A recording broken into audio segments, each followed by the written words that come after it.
Alright everyone, welcome back to another video. Last time we left off with the Nazis crush Polish patriots, talking about the Polish defense and what the Nazis kind of did after the Polish surrendered. Warsaw specifically. We're now on to the Jap fleet comes out for a whipping. October 21st, 1944. Bombs shake the Yamato. When the Yanks invaded Leyte, two large Japanese naval forces steamed into the central Philippines with the intention of disrupting the American supply lines and harassing the landings. But Vice Admiral Thomas C. Kincaid, 7th Fleet, smashed the attempt, sinking or damaging every ship in the southern enemy force. Further north, other units of the Japanese Imperial Fleet were intercepted by Admiral William F. Halsey's 3rd Fleet and decisively defeated and routed. Elements of the 3rd Fleet also assisted in the action in the central Philippines, and it was from the 3rd Fleet that the Yamato was fleeing when she was attacked by a Curtiss Helldiver. The Great Battle Wagon is pictured here as it shudders under 2 direct bomb hits. In the complete action of the Second Battle of the Philippine Sea, the Nipponese Navy was so devastatingly defeated that it could no longer offer serious resistance to the advancing American forces in the Pacific. Japan's total loss in the battle were 58 warships sunk or damaged, including 4 carriers and 2 battleships. American losses were negligible.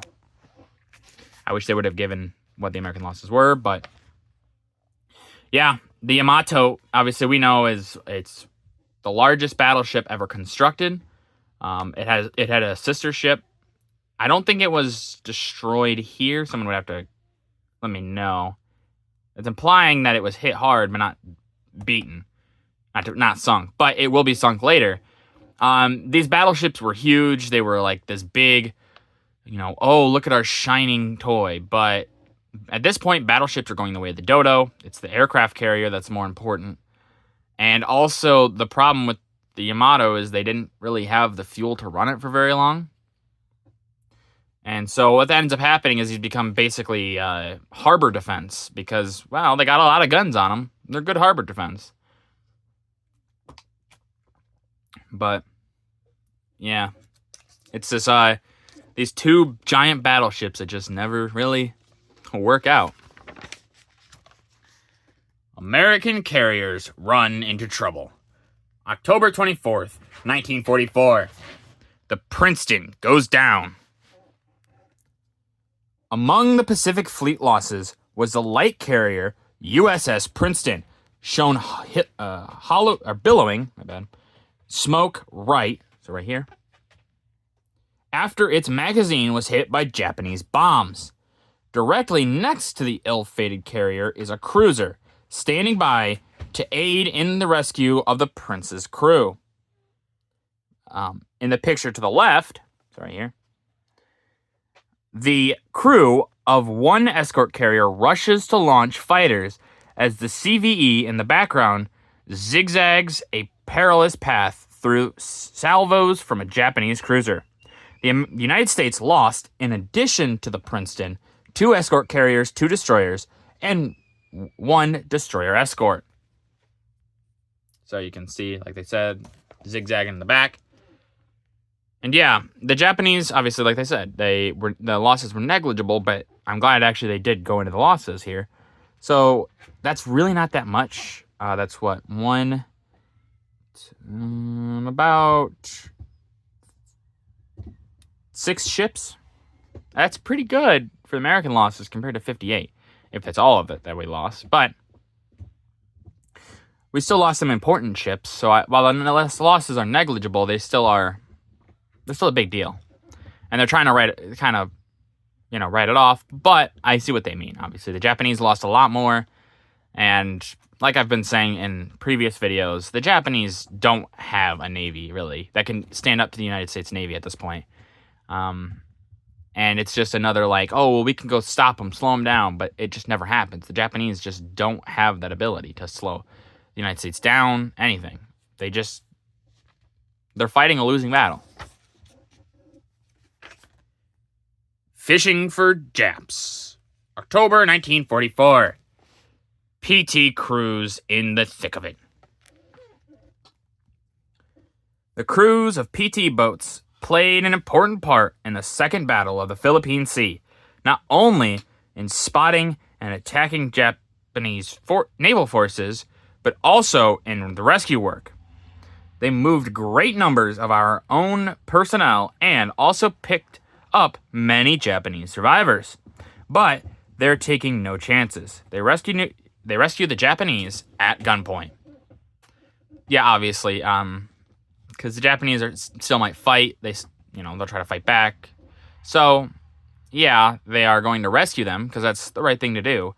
But they're still under a little bit of just in case kind of mentality, which is understandable. The Japanese are good fighters. They are hard fighters. They never really give up. So you kind of always got to be a little bit on edge with them. You never know.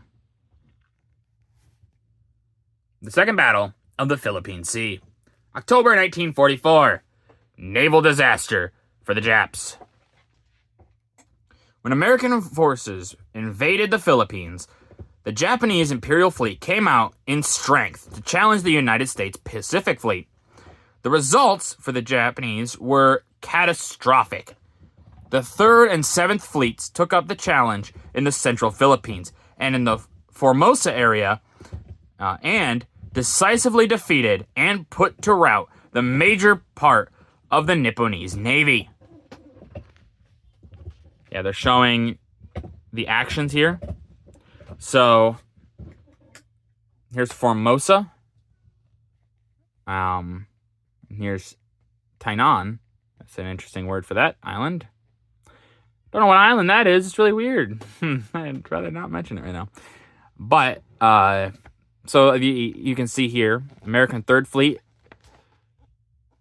They're part of them here. Destroy Japanese forces near Formosa. Which, yeah, they attack here. And then there's the central Philippines. So the Japanese are coming in from here into the central. There's Leyte. Here's the Mindanao. I apologize for the pronunciation. And here's the American 7th and 3rd Fleet moving in to meet the Japanese here. The Japanese get defeated, and then you can see their retreat. So the Japanese, they came out in force, but it doesn't matter. At this point, the United States is, one, overwhelmingly powerful. Their navy is huge, and also the Japanese Navy has lost many of the seasoned veterans, so it's not fighting at its full capacity currently. The Allies advance in Burma Hills. October 19th, 1944. Successes in Burma. During October, British and Indian troops of the 14th Army made good progress in Burma after months of heavy fighting for the important Tidum Road. Amid difficult conditions, Tidum itself, pre-war center of the Chin Hills Territory, was captured on October 19th. Above, Royal Scots Fulicers seek out enemy snipers in a Burmese village, and below, Fulicers cross a swirling stream in the jungle with their rifles, spades, and bagpipes. One Scot, debonairly plays his bagpipe. Yeah, leave it to the Scots. They gotta play their bagpipes, obviously. Yeah, as they're talking about, they're making slow progress up to Burma and other parts of China. The Japanese are now losing on all fronts. They were still kind of winning in China, but it's all slowly getting turned on them. And it's against men like these, like the Scots and You can't forget the Anzacs and things like that. The Japanese are getting pushed back, and of course the Chinese. The Chinese fight really hard for their land here, and they put up a good fight. They were losing for a while against the Japanese, but once they got more support and they had the supplies to fight back, they fight back hard. Honors for Heroes of Sea Battle. October 1944. Men and officers are decorated. In the picture above, Admiral William F. Halsey, commander of the Navy's 3rd Fleet, reads a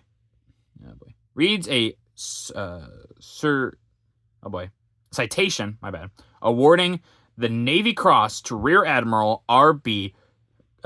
Carney, left. So Carney, I believe, is this guy right here.